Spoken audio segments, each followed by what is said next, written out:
Yeah, over 53 years in the business, that's a long time. So there's a lot to share, a lot to talk about, a lot of experiences, experimentations.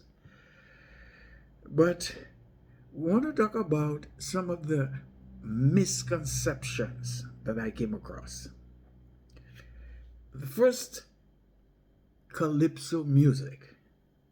Calypso music is not pinned to any one country in the Caribbean. It's a Caribbean thing. Let's review a bit the history of Calypso. Now, Calypso was not imported from Africa as some people would tell you. Lots there writings about there was a genre in West Africa called Kaiso, and it came across. The musical expressions, the languages did not come across from the African continent. Africans were enslaved under very strange circumstances. They were carried across in chains. I went personally to Senegal, to Benin, where I saw the real circumstances under which enslaved Africans were carried across the Atlantic. And they were sold separately. So no African language in the Caribbean, we never had that. Or African musical genre. We had memories.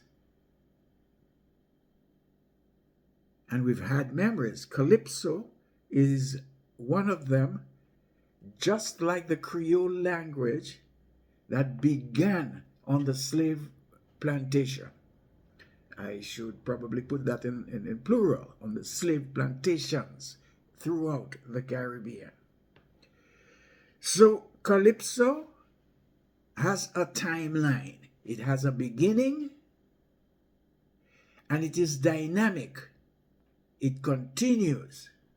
It does not function in start and stop, meaning that if we decided to name part 1 as Kalinda, for example, there was not Kalinda, then it stopped and it became something else, and it became an era when we decide only that era will be called Calypso. Then it stopped and it became, I hesitate to say it became, and soca dropped from the sky, or calypso dropped from the sky, or zouk, etc. dropped from the sky. No, there has been continuity, okay, with a timeline. So it began from all records, mainly in the French colonies, and there were many. There was Santo Domingo, on this large island called Hispaniola, later became Haiti and the Dominican Republic. There is Martinique, Guadeloupe, St. Lucia, Dominica, Grenada, and wherever the French had settled. The enslaved Africans could not communicate, so they had to create a language, picking up from what they remembered and what they could pick up from the slave master, and they created the Creole language. Similarly, they created a musical form that we can call Calypso. There have been different little names given as time went on, In that timeline,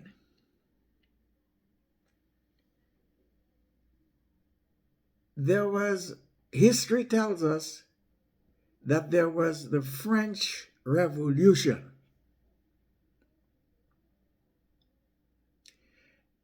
That happened in France, where the people rose up against the king, or the kingdom, in fact. They ended up decapitating the people at the helm. And the French planters were very scared in the French colonies. At the same time, Trinidad, not yet Trinidad and Tobago, decided, because they were under Spanish rule, to invite these French planters to that island on what they called the Cedular Acts, and gave them lots of land and I think money for every enslaved African they had. And that became a tremendous success for Trinidad, because the population rose in a very spectacular way, and the economy started moving. Importantly, the language that the enslaved Africans came with was Creole. So it is historically true that at that time, Creole became the spoken language of Trinidad, the lingua franca. Yes? So,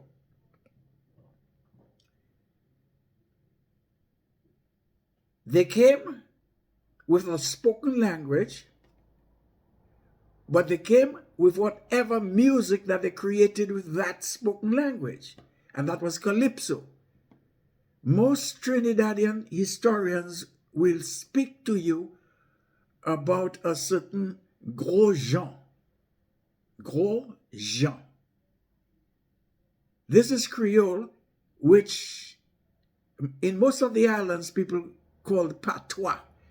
Later on, we found out that the patois was a broken language, and we have decided that it's not a broken language. It has become a language with grammar, vocabulary, syntax, and we prefer to call it Creole. But for the purposes of history, we may say patois, but irrespective of the nomenclature, Creole was the language of calypso in Trinidad. Then we found out that Trinidad did an enormous job on calypso. Took it from a rudimentary state and brought it to what we may call a recognized art form. Now, we will not go into the details of song and chant and response and the entire format of how the calypso went. Then, sometimes in the 1930s, recordings started. And there was a song called L'Année Passée in Creole, calypso, that some Americans picked up, did an adaptation of the song and called it Rum and Coca-Cola. And they had a few American girls or ladies sing that song, and it became $1 million hit in the US.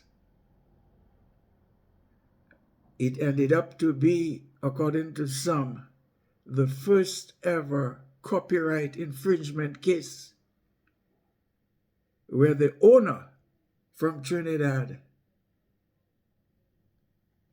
got paid. He won the case, or they settled. In any case, he got paid. An interesting thing that happened to this calypso is, at one point, the British took over from the Spanish. So the Spanish didn't care what the population spoke while they spoke Creole, but the British didn't tolerate Creole being spoken as a language in Trinidad. So, Barbados was not visited by Christopher Columbus. Barbados has been British until their independence, and it's probably the most rhotic English speakers in the entire region. The British got Barbadians to come to Trinidad to teach English and eradicate Creole. They didn't succeed completely, because there are a few places like Paramin where people speak fluent Creole as we speak, or as I speak. Now, they succeeded, however, to make English become the official language, and this is how the language of Calypso moved from Creole to English. And importantly,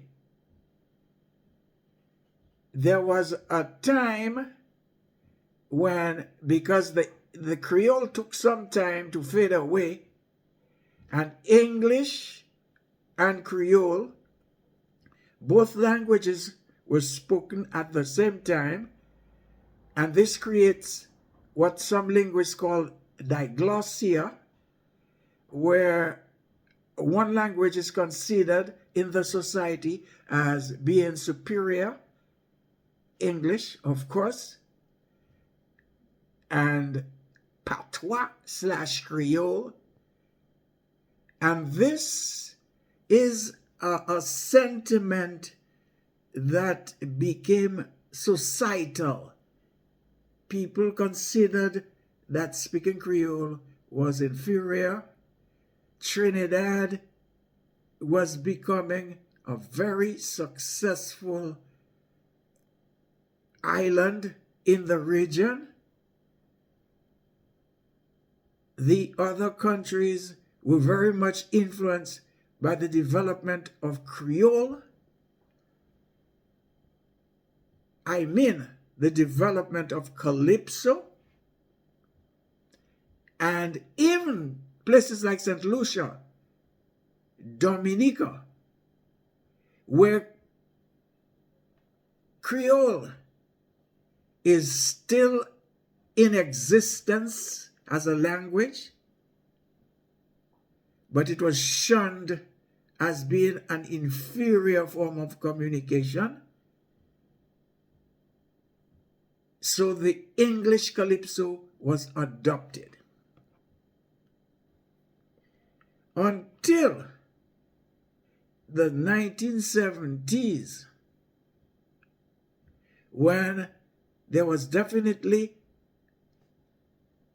a revolution, music revolution in the region. We saw a movement in Jamaica which slanted towards the US. And we saw in the islands. And this is where we saw the arrival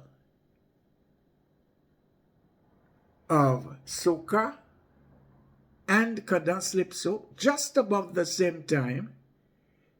But cadence-lypso brought in the reintroduction of the Creole language into Calypso. So Calypso was not dropped from the sky. It is just a continuation